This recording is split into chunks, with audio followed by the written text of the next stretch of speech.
So, I'm sitting in a hotel room in Hanoi, Vietnam, and a year has passed.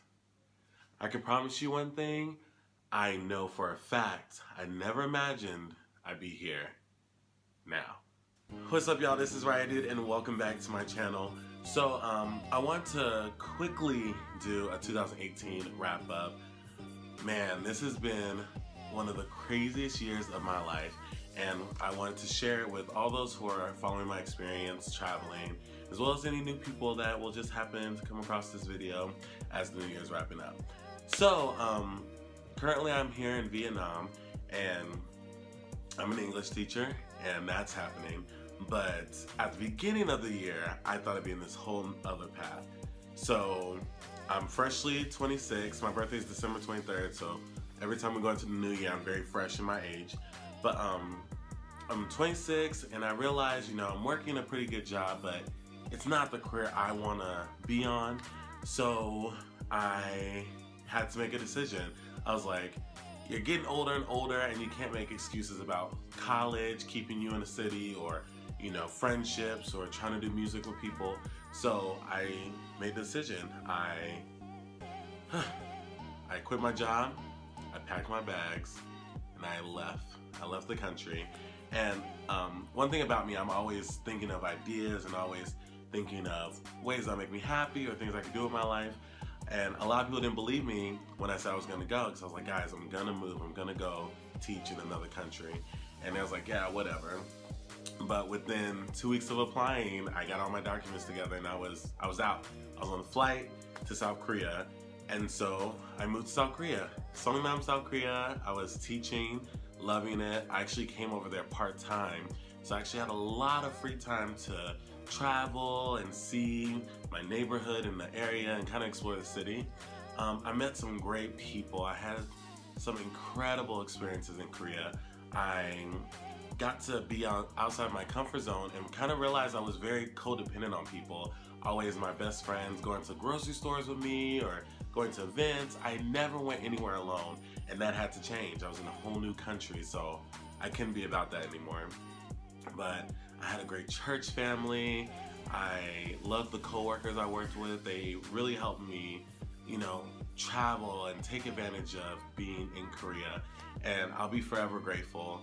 And I got an opportunity to come here to Vietnam as a full-time worker. So as full-time, I'll be making more money, and of course, teaching more. But at first it was weird, but Vietnam was on my heart that whole week leading up to them asking me. So it felt very natural when they asked me, do you want to go? I was like, yeah, I think that's where I'm supposed to go. I think that's where I'm going. So I moved to Vietnam, and to a lot of people it looked like an easy decision, but I was actually really broken up about it, because when you kind of develop your communities of people, and the fact that people were so receptive to me in a new country, I felt happy. I felt like, wow, like I'm thriving, I'm doing this. And it actually did break my heart to leave, and I still miss it so bad. But that's how life is. Sometimes you're in a place for a season, sometimes you gotta go. So then I move, I come to Vietnam. Vietnam was probably the biggest whirlwind of my life, like the biggest roller coaster of unforeseen issues, a lot of changes and things popping up, things outside of my control. And I was really put to the test to trust God and trust that things were just gonna be okay, or they have to be okay.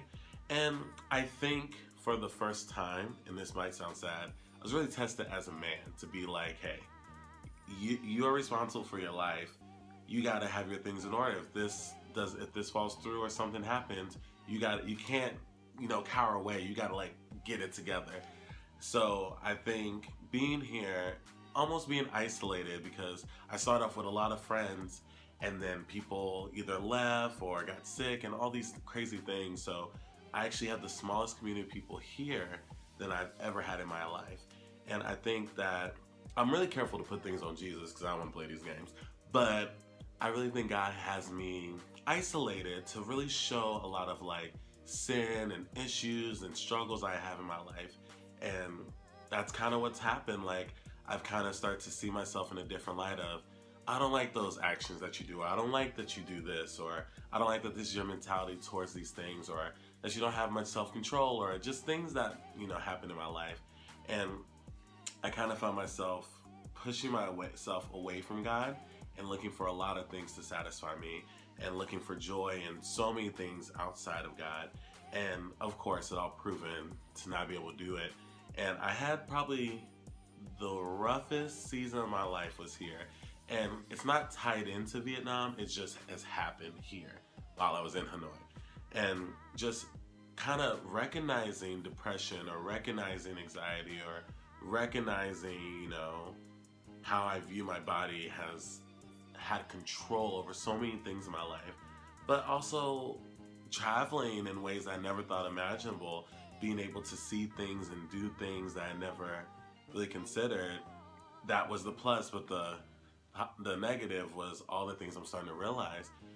But overall, I think it's been great being in Vietnam, because when you push yourself and when you discover that you're stronger than what you think you are, or that there's so many things that you are capable of doing, I think that's one of the biggest enjoyments of life. And, being able to get back into doing music here, kind of being able to stand on my own and say, this is the stuff I want to do, this is what I want to talk about, these are the things I want to present to the world.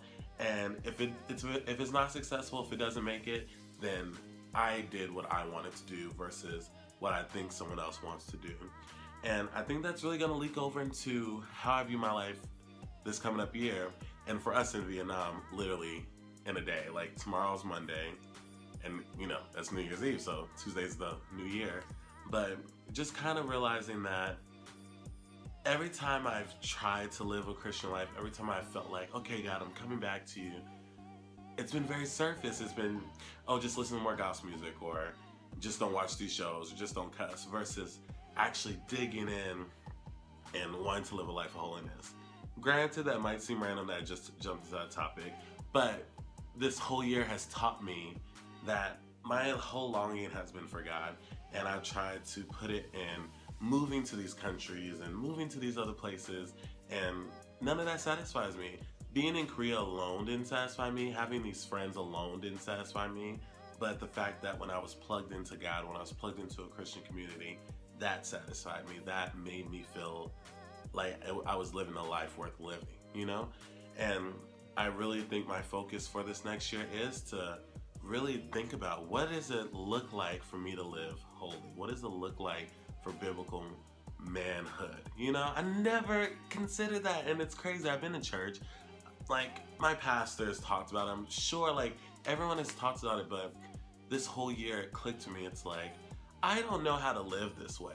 And I'm so focused on what people say I've done and what I've did in my past coming back to haunt me. And even recent stuff that I may have done, just be like, well, that discounts you. You're not a good Christian. You're not good enough. But God makes us good enough. When we humbly come to Him and say, these are my issues, these are my sins, this is what I want to change, He makes us good enough. He makes us clean. And my past doesn't matter to Him once He's forgiven me. So why do I care if y'all bring up my past? Just really understanding that there's this whole life I could be living, that everything else will come. Me learning languages, me losing weight, if that's my desire, me doing music, me doing everything else will come. But really being on path and online with God, then everything else just gets in place. So I do want to make my goals and plans and desire, especially for my channel, for a 2019 video. But overall, this was definitely my learning year. And at this point, it's like, okay, you have this information, what are you gonna do with it? So I hope that this video brought you joy. This video gave you an update what was going on in my life. Sometimes, I think we feel maybe we haven't accomplished enough, or maybe we haven't done enough comparing to others, but I don't think I would have done this year any differently. I think I needed to know where I was mentally, physically, spiritually. I need to know all those things that were going on with me so I could then prepare myself for the future.